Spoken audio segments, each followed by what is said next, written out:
Welcome to Stars Podcast, your growth mindset mecca. We are all about self-leadership principles here at Stars Podcast. Our guests come from all over the world with very unique stories of how they hacked their way into success. As you'll quickly find out, nothing happens overnight. And as always, enjoy the journey.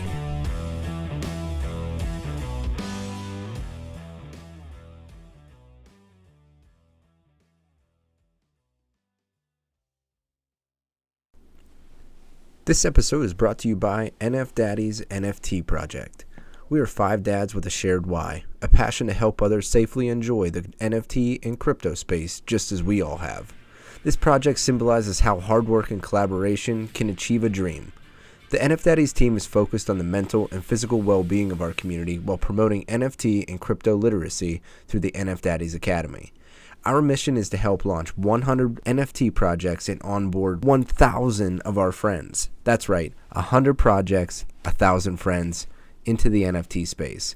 Check us out, nfdaddies.io, and you can find us on all of our socials at nfdaddiesnft. All right, guys, welcome back. This is Ron Jordan over at Stars Podcast, coming out of Rocinante Studios in Slippery Rock, Pennsylvania. Today we have a guest in studio. I found this one on Twitter. She is an amazing person inside of the NFT community. That's how I found her inside of one of the Twitter spaces. So she has a background in law and business. That's her formal educational background. She's transitioned from that into being a founder of She Gonna Make It, SGMI, also a co-founder of Like-Minded Females. She's a tech author of data governance, also involved heavily in these NFT communities with Long Necky Ladies, Women Rise, and also Boss Beauties. Please welcome to the show, Beenish. Welcome to the show. Good to have you. Thank you so much, Ron. Thank you. It's lovely to be here. Absolutely. So we have talked previously just a little bit about some of your background. And for those who don't know Beenish, make sure that you go check out. I saw that you changed your Twitter name to something different. So maybe we can run through, let's go where they can find you immediately. And we'll go back to the story after that. Yeah, absolutely. You can reach out to me on Twitter. My handle is Estrella Senorita, and just my name on Twitter is B, which is obviously short for Beenish. So it's very easy. And yeah, I look forward to hearing from you guys. Yeah, absolutely. So I want to jump into sort of your background a little bit. So you have formal education in law and business, and with that education, like I said, we had talked previously, and a lot of what you do and where you're coming from is from that immigrant mindset. I'd love to dive into that a little bit. But before that, I think we need to go to some of your formal education and maybe how you became the founder of She Gonna Make It. Absolutely. So I went to law school and then I went to business school. And the reason why, I pursued those career paths is because as I was growing up, I was always passionate about technology. I was an extremely entrepreneurial kid. I was only 5 when I got my first computer, and I created a computer program on hotel management when I was 12. So I was extremely passionate about technology. I mean, there was a time when I wanted to be Bill Gates. And, I know all about Bill Gates controversies now, but when I was growing up in sunny Pakistan, I was not exposed to all the monopolistic controversies of Microsoft. So pardon me there if we have any anti-Bill Gates fans in the room. I'm completely with you, by the way. But anyway, as I was growing up, I was very passionate about tech. But unfortunately, where I was growing up, I did not get the opportunity to get into the software engineering space early on. And so I pivoted to law school because I went on a life-changing trip to Boston when I was 16. And this trip completely changed things because this is where I participated in in a wonderful debate competition organized by Harvard University. I was one of the only few students chosen from my entire country to represent Pakistan. And the topic of debate was something related to the law of outer space. And myself being the nerd and, the passionate public speaker, I went all in. And I saw lots of people, were just sort of enjoying Boston and the snow. And it was my very first snowstorm. And I have to say, it was one of the most memorable trips. We went around Harvard Square, we went to MIT, we saw so many movie sets in Boston. We went to the Celtics Stadium, Fenway Park. It was such a great trip, and I actually ended up winning an award. And that just brought me to the path of having a legal career because as I grew older in my late teens, I also became extremely passionate about human rights, especially women's rights. And as you know, growing up in a country like Pakistan, it's a bit of a backward country. We have a lot of income inequality, and we are also faced with atrocities happening because of international security problems. There's Islamophobia, and then there's also so much happening when it comes to female rights, child marriages, period poverty, and so many things happening in Pakistan where women need all the support they can get. And so I was just really passionate about pursuing that. And then, just hopping from country to country, I went to the UK and then I went to Canada, and I'm finally living in Canada. So just, the amalgamation of my entire career journey and my formal education brought me into the world of tech, which I had originally, you know, thought about pursuing. So I'm super lucky, but also it took a lot of hard work and working and living in different countries and, all the different treks in the snow in Canada to find jobs and whatnot and going after opportunities. So it was a lot. And as you mentioned, Ron, the immigrant mindset definitely comes into play here, which we'll talk about in a bit.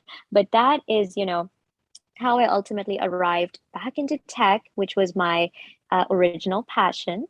And now having the knowledge of business, law, regulation, and also international human rights, I'm extremely excited for how the NFT space and the blockchain space in particular is going to evolve in the future in Web 3.0 to give more light to all these amazing issues and how we tackle them in the futuristic ways that we are exploring. Yeah, your background and just hearing that brief story there from 16 years old to where you're at right now. I mean, that's such a short amount of time to to be having such an impact as you are. I like my mind is racing of all these questions I want to ask you, even from the Boston trip. But you did go into the international dilemmas, and this is something that I've thought about, but I don't want to go there quite yet. I want to know a little bit more about how you navigated those waters to even get to Boston or to even get to the UK and Canada. Like how do you get from Pakistan to there? Yeah, that is such a wonderful question, and not something many people have asked me actually. So, the first thing was when I was in Pakistan, I was studying in my school, and I was very passionate about public speaking, and just grew up as an ambitious child.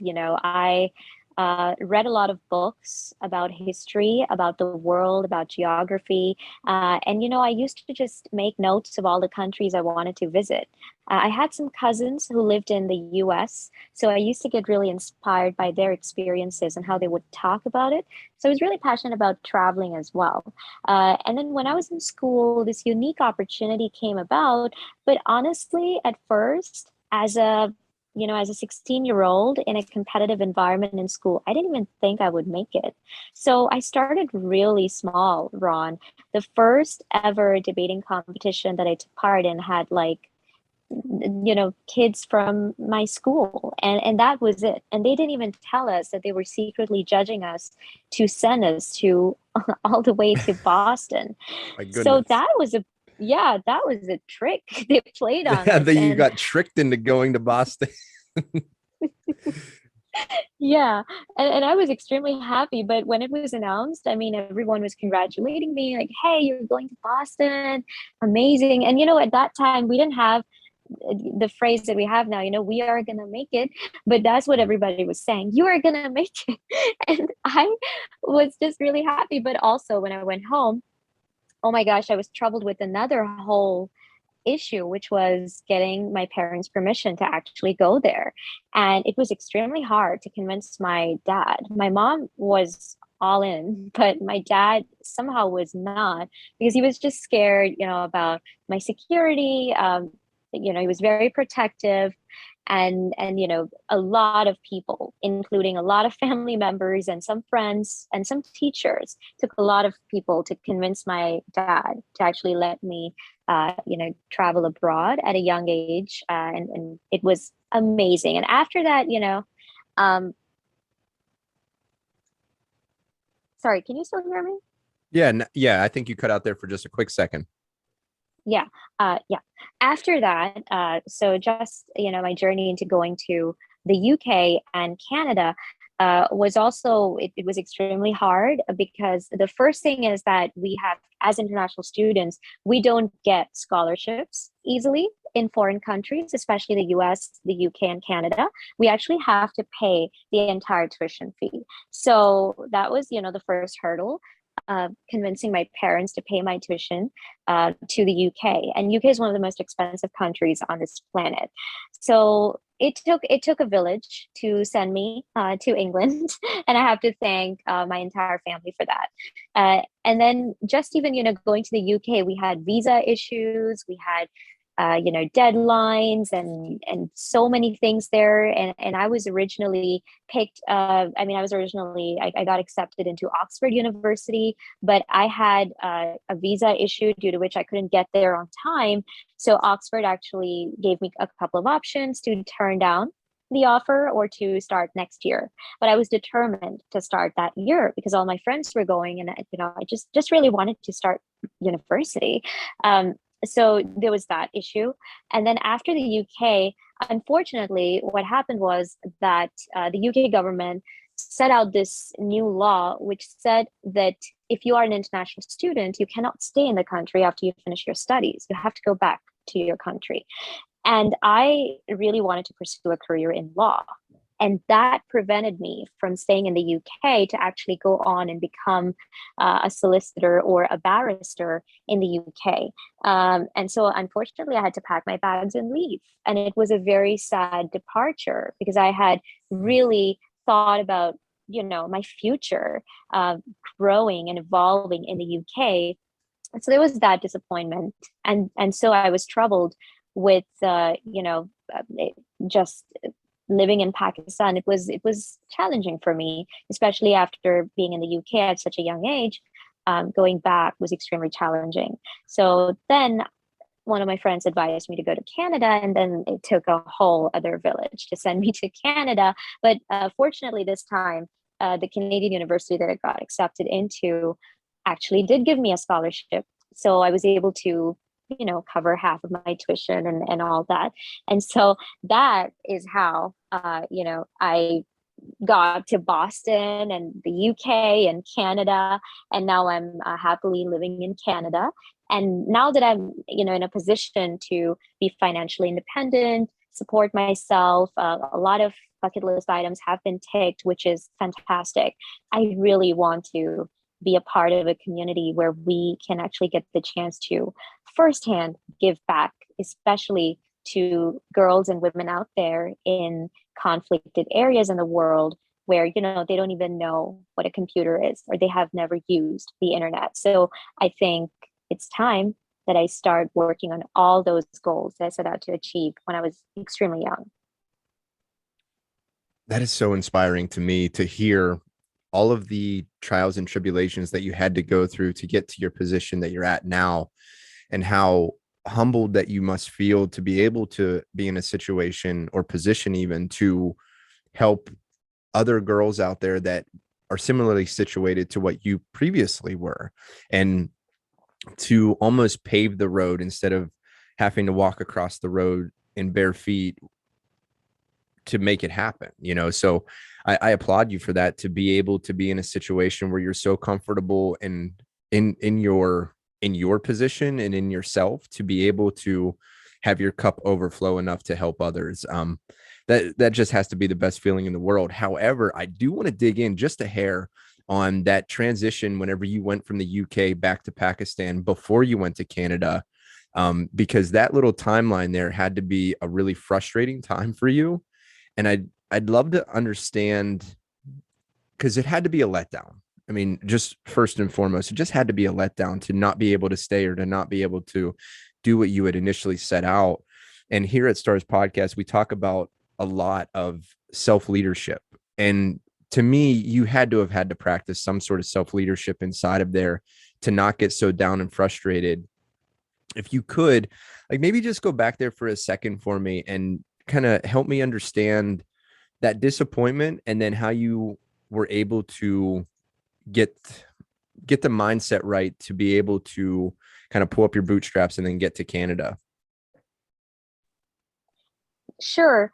So the first thing was, it was extremely disappointing, as you mentioned. I remember many, many, many weeks of tears, frustration, phone calls, pacing back and forth, sleepless nights, just trying to find any option to stay in a legal manner, of course, Of because I know course. there are illegal ways that people do things, but no, definitely not here. But first and foremost, I would just say that was what I went through mentally, emotionally.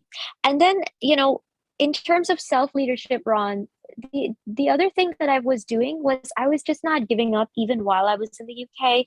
I always had some kind of hope for a last minute miracle, somebody to turn around and say, hey, I'll sponsor your visa, or hey, this might make some sense, or you could go back and come back, things like that. I was really exploring all of that. And I was actually offered a number of jobs.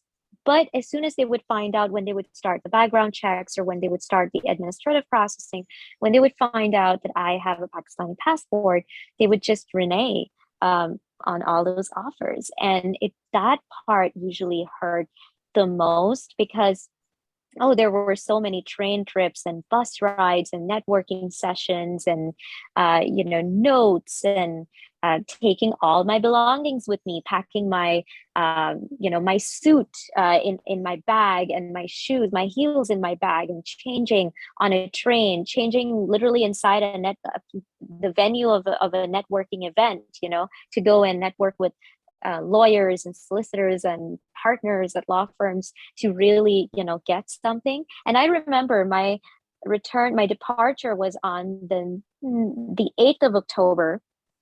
And even on the 7th of October, I had a meeting with somebody in London in the afternoon, trying to get a job, and trying to just find a way for me to come back and start my career there. So firstly, there was all of that. And then afterwards, just upon reaching Pakistan, the first thing was the weather. I did not like the weather. It's extremely hot over there, and it wasn't just hot, it was humid. So to me, I mean, it just felt extremely foreign. And even though I had grown up there and I loved my country, but I was already very, very frustrated by the harrowing process that I had gone through. So I was not in a good mood. I was extremely cranky for many days. And I now was not hot and fun. humid. Exactly. We definitely had our spells of electricity outages. So I would be in the middle of researching, working on my computer, doing something, and there would be a power outage and no internet, sometimes for a couple of days. Also, a new thing that I started experiencing there was for a couple of hours every day, the government would somehow block water. And we live in a really good part of the city that I grew up in. So that was something that happened for the first time in my life. And when these things are just blocked, coming from the UK, and also things that I hadn't even experienced back in Pakistan growing up, I was extremely frustrated. I was just thinking, what is going on in my life? And then the other part was, every time I would go on social media, and I'm giving you extremely raw experience of a young new graduate. And every time I would go on social media, I would see my friends from the UK, from other parts of Europe, enjoying going clubbing, starting their new jobs, starting cool new placements and internships. Some people went for master's degrees. And oh my God, the frustration, I stopped talking to my friends. I Mm-hmm. went completely MIA. And I'm still MIA to many, many people. I just stopped using Facebook. I deleted my Instagram. I did not talk to anyone because firstly, I was just so sad. And secondly, um, I was one of those people in school, that people used to say, oh, you're going to do great things. And it's a lot of pressure on you. So having to face the world and say, oh, yeah, I was just denied all these opportunities and I'm back at home and just living with my parents. And this is who I am now. So it was a lot. So I didn't want to face my friends. I didn't want to face anybody. That was hard. But one thing that I did not stop doing was I did not stop praying. I believe in prayers. I did not stop seeing my grandma. I feel extremely amazing, positive, and pure around her. And the third and the final thing was I did not stop researching on opportunities. I looked up for opportunities in Germany, Turkey, UK again, and also, until one of my friends who was living in Canada told me about Canada. So there was that. And then I also got a job in the meantime in Pakistan. I became a law and a legal tax consultant at Deloitte, which is one of the big four accounting firms. And unfortunately, my experience at Deloitte was not amazing because I saw literally gender segregation over there. Girls would have lunch at a different time, guys would have lunch at a different time. And, after being educated in such a forward-looking country like the UK, Mm-hmm. I was just horrified, to be honest. I couldn't believe that was happening and how normal it was. So I left the job and I just told my parents and everybody, this is not where I want to be. This is not what I want to do. These are not the people I'm sort of learning a great deal from. So yeah, and then I just carried on applying to universities in Canada, got some interviews going. And every time I jumped on an interview, I tried to be my best and positive self, researched a lot. And interestingly enough, that is the time when I got into blockchain and cryptocurrency as well. Okay. So just have to drop that there. Um, but yeah, that is actually how my experience in Pakistan was until I bagged my Canadian university acceptance and also a scholarship, and we started the visa process. So yeah. That is absolutely incredible. I love, so I knew that there was going to be a great story there because, like, in order for you to go from where you were at in Pakistan to then going to the UK to then having to go back and seeing how different those worlds are and the segregation that you're seeing in one space, and almost to the point that, you're so ambitious and so driven, there's just really nothing that's going to stand in your way. It doesn't seem possible. And to be almost treated as though you're not equal had to be just one of those things that just ate at you to the point that you had to get out. Like, you had to get out in order for you to be happy. And I'm sure that there's tons of discussions that happen there with your grandma, but I got to move on from this. And I want to talk about some of your interactions now that you're able to give back and transition into this new role of, you're a founder of She Gonna Make It. I would love to understand a little bit more about that, because obviously you are the you are the like the poster child of She Gonna Make It, right? Yeah, it's amazing when you say that. And firstly, thank you so much for recognizing and all your kind words there. Yeah, She Gonna Make It is something that I came up with just one of these, all these sleepless nights, and you don't really get to sleep in the crypto world. And I was never new to sleepless nights anyway, all those nights studying for exams and applying for jobs and preparing for things. I'm totally fine with staying up as long as it's for a greater cause for humanity. obviously. So I came up with She Gonna Make It because I thought people are talking about we are gonna make it, you are gonna make it, not gonna make it. And so I thought, hey, why not she gonna make it? There are so many women in this space, and we have pledged to onboard so many more. So why not, meet all those women with all these incredible stories about how their lives were changed by similar experiences or different experiences, and just to bring them on board and have all of them be the poster child of She Gonna Make It, because I firmly believe all women are gonna make it and will make it if we continue to help and support them. And one of the biggest examples is, when we saw the launch of World of Women, Crypto Chicks, Boss Beauties, all these amazing women and weapons, all these amazing projects. What we saw was that there were so many similar buyers of all these projects. So it's really not about competing right now, as we're super early. Actually, it's really about gathering everybody and taking one customer base to the next, just sharing all those people and all the great resources. And it's amazing to always run into the same kind of people sometimes when we are in these different discords, and we always have a great laugh about it, like, B, you're everywhere, or it's the same for all my friends like Pili and so many other great women I've met. And that is firstly the inspiration behind She Gonna Make It. And then the ultimate purpose of She Gonna Make It is to give back to society. I want to meet so many more women who have had to fight through all such challenges and tribulations in life. And some have, gone through things worse than I have. Some of my experiences are absolutely nothing in comparison to what some of the women out there are going through, like girls in Afghanistan, still girls in India, Pakistan, Bangladesh, even in the UK and the US. But There are some can I serious stop you things out. there? I want to Yeah. stop you there for 1 second. And I hate to talk over you, but I'd like to dig in on that just a hair, because no matter what, your experiences are your experiences, and they're just as bad as somebody else's. It just, like, not to minimize what you went through, because somebody else is maybe worse off. I just want to, I always like to caution everybody when they talk like that, because everything that you've gone through is tough for you, and is tough for whoever's going through it. So just not to minimize what you went through. That's all. Oh, thanks.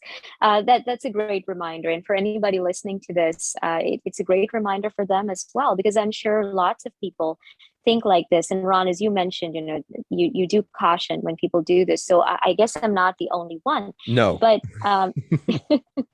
but yeah, so that is the inspiration behind She Gonna Make It.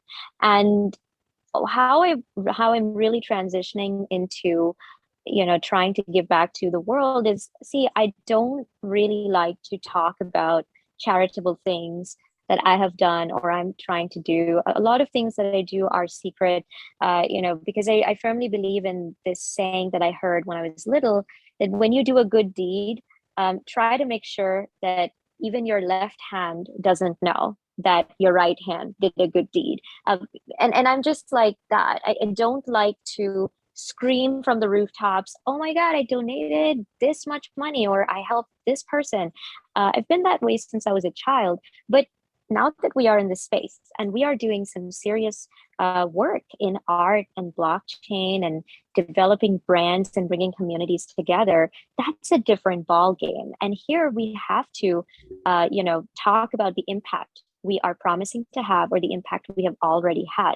So I would just like to reflect quickly on, let's say, my position as the co-founder of Like-Minded Females Network.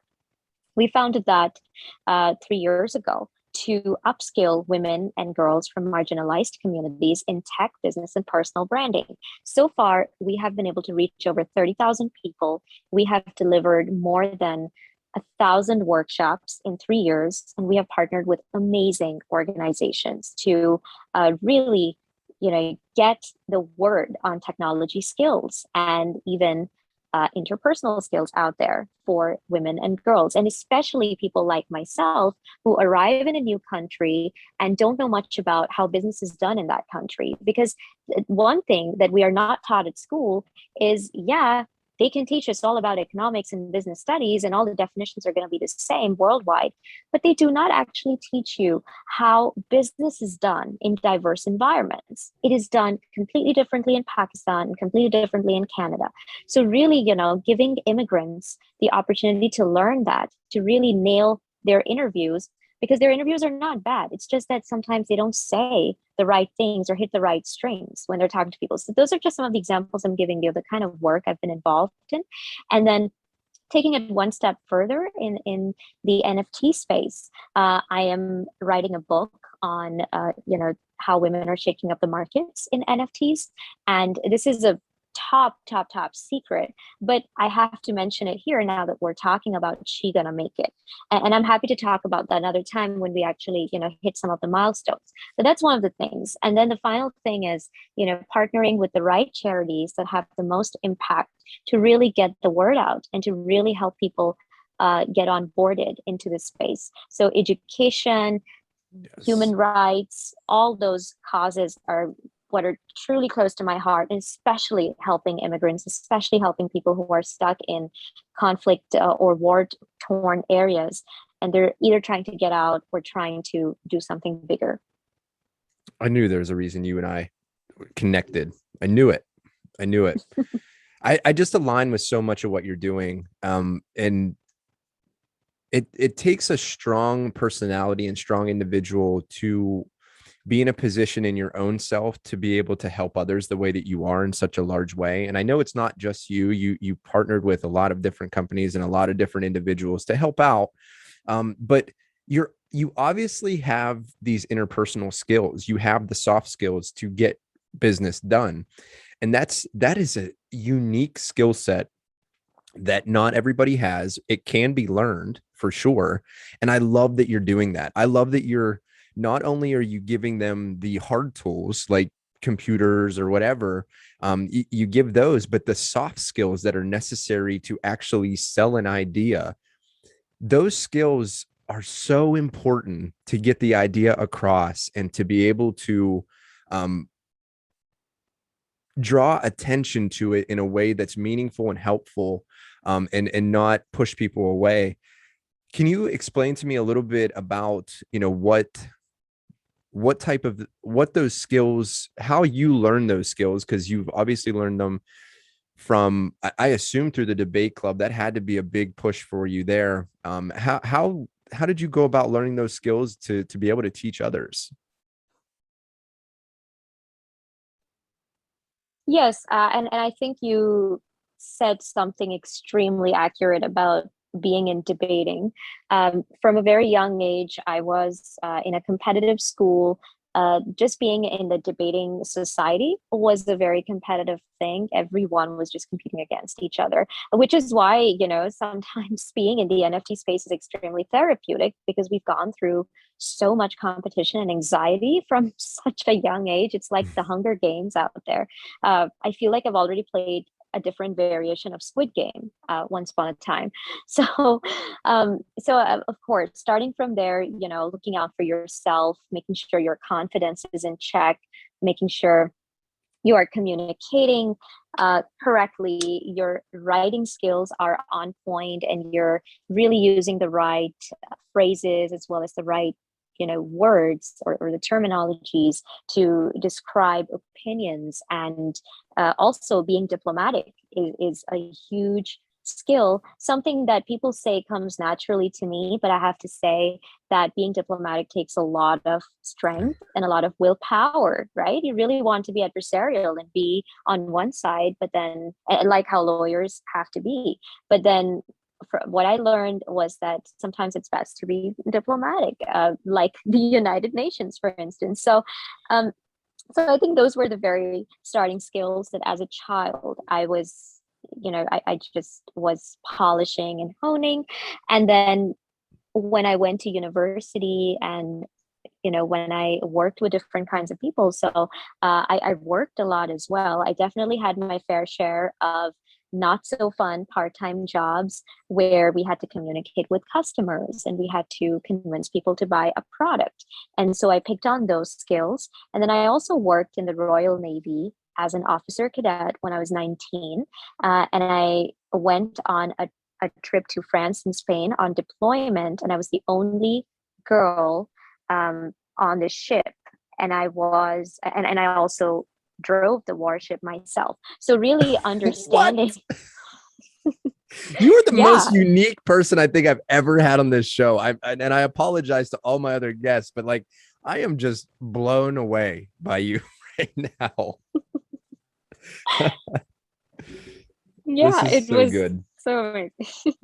Yeah, well, we had to just sort of get on with it. So when you are on a ship, anybody in the forces or anyone in the Navy would know you get a bunch of duties every single day. And it could be you have to clean the ship, you have to cook everyone's meals 3 times a day. You have to wake up and pack up everyone's belongings because when you are sailing, you have to make sure all your stuff is packed every single day. So it's not like we would arrive and we would have all our things, sprawled on the floor, and like how we are on holidays, you have to pack everything up. So it's extremely disciplined, right? And then one of the days, I had to just be on the top deck and drive the actual ship, which somebody was, standing, giving me commands. We had some training beforehand, but it was one of the best experiences in my life. I mean, imagine I was in Pakistan, and then one day I was on a ship in France, somewhere on the Bay of Biscay, and I'm driving it.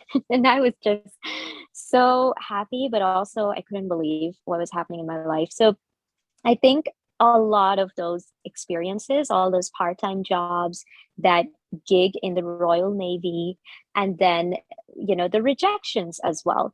Hearing no and then having the ability to get up, research more, understand where you went wrong, getting feedback, always asking for constructive criticism really helped me understand, the hottest skills and how I should be approaching different subjects, how I should convince people, and how in some situations I should be neutral and diplomatic, and not fighting a battle every single time. Not every microaggression is something you should run after, and not every battle is yours to fight. So all those things happen in the world of business every single day. Every single day, we hear from a coworker or an employee at work who really annoys us, and it's just for you to think for two seconds before responding. And one amazing thing that I learned from a partner was to respond and not react. So that is a great phrase that I always I will take it to my grave. So yeah, so all those skills, and then on top of that, I'm an avid reader, reading about different personalities, watching their YouTube videos, really utilizing the free resources out there, and also reading publications like the Harvard Business Review, the MIT Technology Review. It is super helpful because you not only get commercial awareness about what is happening around you, but you also just read that business writing, which is so amazing that if you use it in your sentences and in your everyday lingo sometimes at work, it really helps you elevate your career path. So all those things, I try to impart all this knowledge in my work at Like-Minded Females as much as possible. I like what you said there too with the business writing and being able to use that in your everyday language. I talk about that with the blockchain quite a bit. Is in order for you to actually talk about the blockchain, you have to understand it and you have to speak the language. So learning those new vocabulary words and using them in your standard everyday talk is really important to being able to communicate with that community. And I think that goes with any of these communities that you've been a part of. You've had to research them. You've come from a place that didn't have the, like, I don't want to say didn't have, but you didn't seem to have the opportunities that you have had elsewhere, to gain those experiences and then to be able to almost sit back and be a conscious how do I say it, just like a conscious contributor, but just being able to sit back and soak it all in has seemed to be your recipe for success. in terms of having part-time jobs and having a part with the Royal Navy and going to the debate club and going on these trips, you've had a lot of unique experiences where you've been able to gather little tidbits from all types of different walks of life and then have sort of molded that into who you are today, and continuously having that curiosity and continuously learning. I think it gets beat out of us at some point where we're told to stop being curious at some point and to just do what we're supposed to. And there's some of us that don't like that. Like there's some of us that are saying like, well, but there's more to learn, there's more people to help, there's more things to do. Why would I stop now? And I really love that about what you're doing and why you're doing it too. That's the biggest part. And that's why I think that why I've been drawn to you so much was why you're doing the things that you're doing, and it's really because of where you come from. And I'm so happy that you were able to share a lot of these stories with us today. And it all goes back to that immigrant mindset that you had talked about early on, was this never give up attitude. And being an immigrant too, like you always have to be curious, because you're going into new avenues, these new places. So it seems like the immigrant mindset is just being curious. Absolutely, Ron. The immigrant mindset is all about being curious and putting yourself out there fearlessly and just being a go-getter. There are so many people who are exemplary when it comes to the immigrant mindset. And before I delve into any of the details, I just want to mention one of my heroines, you can call, one of my role models, and someone I actually had the pleasure to talk to. It's this wonderful lady. Her name is Asma Khan, and I will send you a link to her Twitter later. But she is a chef. She lives in London, and she was also recently given a shout out on the Jimmy Kimmel Show by Hmm. Dan Levy, because Paul Rudd and Dan Levy visited her restaurant a few weeks ago, and Paul Rudd is a huge fan of Asma Khan's biryani in London. So, but that is not her entire story. A lot of things happened before Asma actually got there, and one of those most defining things, and something I could totally resonate with, was how she was an immigrant. She arrived in the UK and she missed the food from home. She missed that Indian familiarity, and all those things that happen in a new country with new climate, new people. And from there, she started to learn how to cook, firstly because food is one of those things that us Indians and Pakistanis, and I'm sure lots of people, when we arrive in foreign countries, we really miss the food because it has such a true and powerful connection to our roots and our families, that just the smell of chai somewhere, or the scent or aroma of a good old biryani can bring tears to your eyes, and you instantly remember your grandmother or your mother or a family wedding or something. So I highly recommend everybody to go on Netflix and watch season 6. There's a whole episode on Asma's journey. And Asma really is one of my heroines because there's so many things I can relate to her on. And she, I think, is also one of the most powerful symbols of the immigrant mindset. So there's that. And then if I actually expand upon the immigrant mindset, as you mentioned, it is about staying curious, because if we learn from Asma's example, she did not just give up when she could, when she was missing the food from home. She set out to learn how to cook it. She started hosting supper clubs in her own house.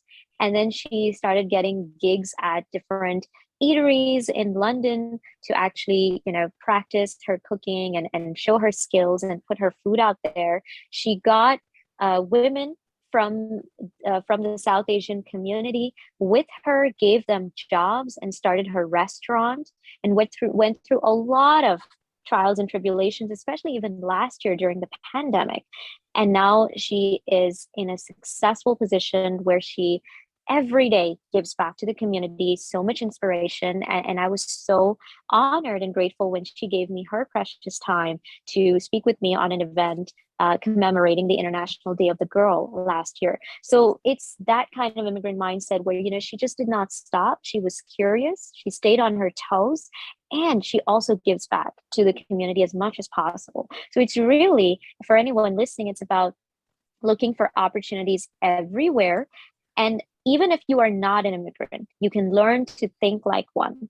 And these things do help you succeed on your career path, wherever you are. So look for opportunities everywhere, stay on your toes, really unleash your passion. As you can see, so many immigrants in history are potent pioneers. They're blazing paths. So do not give up on that. Really get your passion out there, no matter what it is: art, food, computers, anything. And then always live with an entrepreneurial attitude, because you have to build relationships. You have to advance business and you have to improve humanity. So you have to just be an entrepreneur at all times. Don't just stay attached to the one job that you have. If it's in your heart, it will get out there. Use your mind effectively, and talk to people and read more about this, and then always have a generous purpose and leave a legacy for other people to continue. Definitely not in a narcissistic way, but have a cultural promise.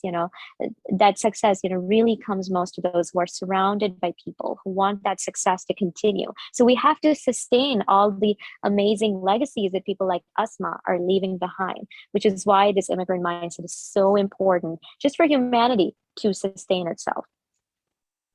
Well, inside of that immigrant mindset too is that inclusivity. It's almost like you have to, as you're doing this entrepreneurial mindset and being entrepreneurial about whatever your passion is, having inclusivity and not drawing boundaries around things or people or what sex you are or what color your skin is. Like, it's really just like Asma was. It was like food is the thing that she's passionate about. So like the passion comes out, and to be entrepreneurial, building the relationships, like it all is so important, to be inclusive about that, not limiting yourself or not limiting that exposure for others, because just as you have had exposure to it, others are as well, and it's changing their lives. And I'm sure that, inclusivity has a strong presence inside of that, does it not? Absolutely. You have no idea. I have such a big smile on my face as you're talking about that. Inclusivity is everything. We have to build these communities together. We have to coexist in a peaceful way. And we have to also, just for immigrants as well, we have to respect the countries that we are arriving in as well, and be good friends. And in all my experiences, I've met extremely lovely immigrants and also extremely lovely people in the UK, as well as people in Canada who have been welcoming. And something that we are now seeing in the blockchain space, where we don't even care about barriers and borders anymore. There's visa free stuff happening all the time, visa free jobs and visa free opportunities, and it's just bringing us together so much more.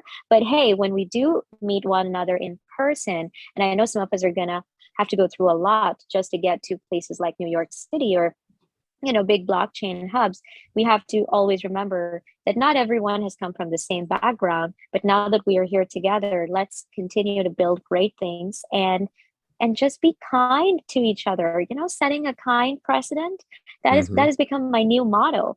Let's just be kind. And I love seeing how sometimes I see folks from Time magazine who are so kind to people in the community. We had never thought such a big publication like Time would put themselves out there so candidly and in such a humble manner out there in the world. So building on all those examples, I think inclusivity is of absolute importance. And that was something that through the blockchain and through this international talks that I've been having, my passion and desire to help others has just, it's like I've thrown all of the wood onto the fire now, and the fire is just blazing so hot and heavy. Because when I early on in this whole entire process, I'm new into the blockchain as of 2021. April, May, maybe even I would go as far back as March, just whenever Steve Aoki dropped his NFT. That was like my first exposure to it. And from there, I went on and I wanted to have, so through this podcast, I'm doing this for a few years now, and I wanted a logo done. So I'm out there searching for an artist to do a logo. And I was looking at other, a bunch of works that I've seen. And I was like, oh, I really like this artist. So I reached out to them, and they were from India, and we were corresponding on Instagram. And whenever I went to pay them, I wasn't able to pay them my through PayPal. And I was like, this is insane. Like, I had everything right on there, but I wasn't actually able to pay them because of where they lived. But through the blockchain, I was able to, no problem at all. And I said to myself, why is that? Why is my situation so much different than their situation? And why don't they have the access that I have the access? And now I'm like full head of steam trying to understand that and change the opportunities for others given my situation as I'm in the United States. It's like I never realized how fortunate I really was, or really am, rather. Yes, thank you so much for saying that. And you have no idea how eternally grateful we are, and I am personally, to you, Ron, for sharing your experiences and also this platform, and now bringing more people into the blockchain space and really, shining a spotlight on the ease of use that blockchain has in comparison to how we traditionally transfer money abroad. And I can say I have firsthand experience in that there were times when it was really hard for my parents to just send me money for, food and stuff every day when I was living in the UK because of all these issues. Like, we would have to wait for a few days for the money to arrive. There was no easy, PayPal transactions happening and things like that. And I feel like now, I mean, my parents don't send me any money anymore. It's been years since I've asked them for it. Very proud of that. Yeah, for But sure. if they had to, I'll just give them my Coinbase or something like that, and I'll probably not even spend it, considering how the market is these days. Ah, So there's that. yeah, there's no doubt about that. Is it the market is very up at the moment, and it was so nice. So we started a project too, and it was so nice to be able to pay our artists in cryptocurrency, and it was like one of those times where I said, "Holy moly, we're like actually doing it. We're doing this thing, you know." Yeah, for sure. Well, I want to be respectful of your time, and I know that you're super busy, but I wanted to get this story on the books because I just look for huge things from you. When I heard you in that Twitter space the one day, and just literally the way that you explained Asmani and the Jimmy Kimmel and Dan Levy and Paul Rudd and how it all worked back to itself, that is exactly how you explained one of the art pieces and the artist behind it and the story, which drew me to you, is your ability to connect dots and draw correlations. Is like I've never experienced it that way before, it because you're able to just like rattle it off, boom, boom, boom, boom, and draw me a line so I understand why this is important. And to me, I've said this 100 different times. I said people who can take a lot of information and be the funnel to then give me just what I need to get the result, which is to understand in this situation, like just to understand, are the people who are going to win overall, because your skill set allows you to do that with anything. Like you just did it with a Netflix special, and then you did it with the soft skills earlier, and you did it with the immigrant mindset, and now you did it again with Asmani. So like you do this all the time, and I think that is a really unique skill set that I'm glad that you're sharing with others, because more people that can think like that and do that, and the more funnels we have, the better we're all going to end up, because we can get rid of all the stuff that doesn't really matter in terms of like the overall strategy, and then we can all have a clear vision. So I applaud you for that, Beenish. I love that.